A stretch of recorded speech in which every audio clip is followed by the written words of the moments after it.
Hello, everyone.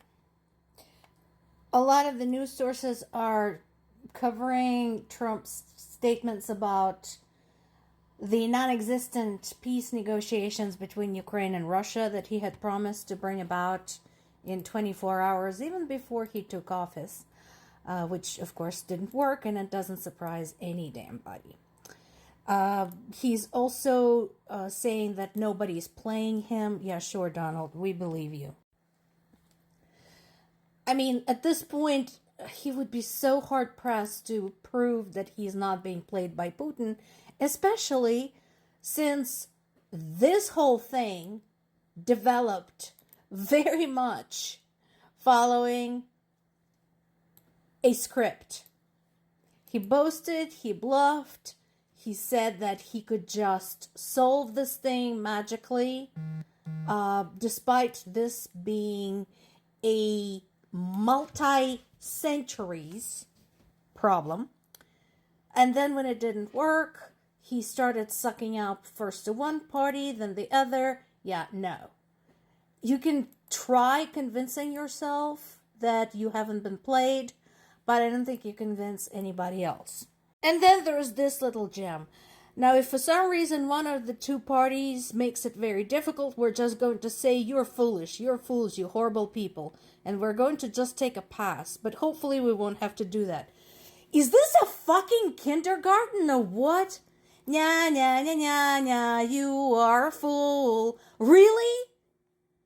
That's the best you can do. Sweetie, we already know Putin is a horrible people.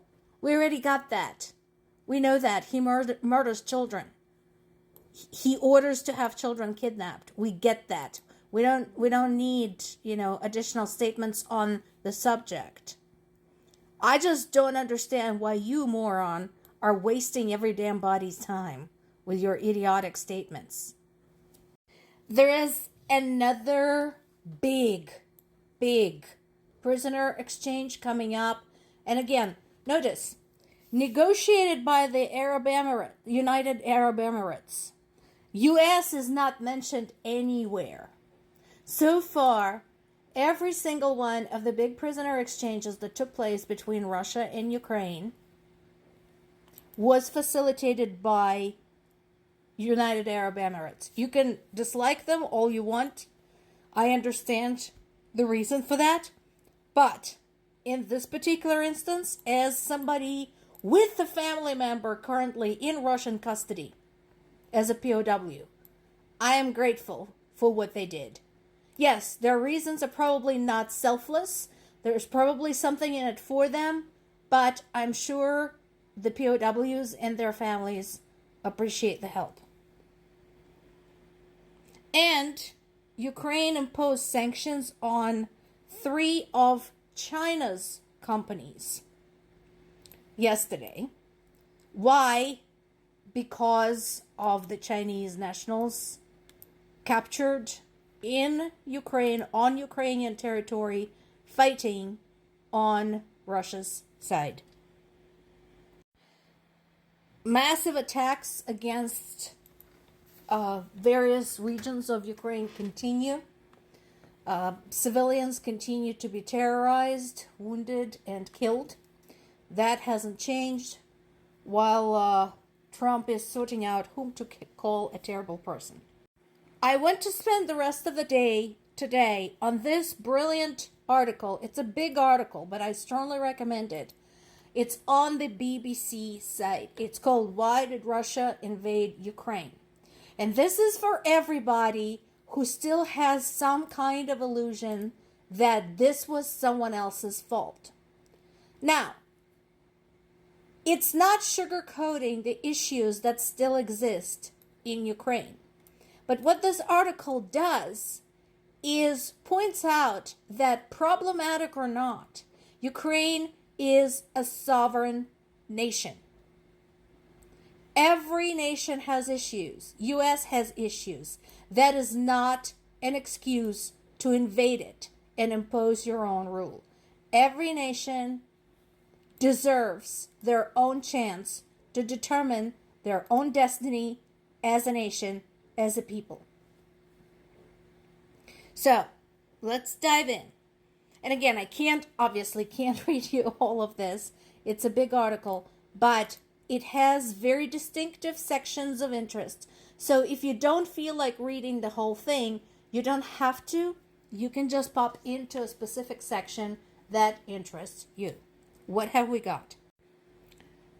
When it happened and what was Russia's declaration at the time? The so-called demilitarization and denazification in Ukraine. Of course, there was no proof that there were actually Nazis in Ukraine. And say there are Nazis in Ukraine, which houses people of over 130 different nationalities and ethnic groups. The most prominent group is Ukrainians, yes. Another significant group is Russians. But there's a whole bunch of other people living in Ukraine. So accusing Ukraine of being Nazi is just bizarre. What was going on with the Donetsk-Luhansk region? So this is the part that actually requires additional historic context. The Russian-speaking population of the Donetsk-Luhansk region in the east of Ukraine, very heavily industrial region, it's the coal mining region. So that population, a lot of it is not actually originally Ukrainian. These people are descendants of fairly recent, couple of generations back, transplants. The history of that region is linked to that of Holodomor, the artificial famine orchestrated by Stalin's administration to basically exterminate Ukrainians in those territories and use them to populate them with Russian convicts, who then became coal miners, because at the time coal mining was so dangerous, it's just as bad as a death sentence. So that's how Russian-speaking population ended up concentrated in those areas. So when they declared they want to secede from Ukraine, they did not follow due process. They did not submit suggestions to the Ukrainian government. They did not file any articles, any treaties, anything. They invited Russian militants into their territory, which instantly acknowledged, ooh, these are independent countries. No, not independent, they're ours. Does Putin want to get rid of Zelensky? Yes. Which is interesting because everybody says it's Zelensky's fault. Well, if you consider that the damn thing started back in 2014, that was before Zelensky was even considering entering politics. So the initial act of aggression against Ukraine, the annexation of Crimea, has literally nothing to do with Zelensky being in power. He's not even an entity at this time. NATO expansion. So I showed you this before. I showed you the timeline to analyze where we clearly see that we have a cause and consequences reversal there, because NATO didn't expand and then Russia reacted. It was the other way around, and I'm very glad that they're mentioning the invasion of Georgia and then annexation of Crimea, because nobody talks about it. Georgia was a dress rehearsal for Ukraine. So if you look side by side, Russia's aggression and NATO expansion, these dates follow one another. Russia does something, more countries get jittery and join NATO. This is how it has been. And there is a very excellent map that demonstrates very clearly when and how countries joined NATO. There is a section, again, talking what I just mentioned. Is Zelensky responsible for this war? The accusations of Ukrainian people of conducting acts of Nazism, fake.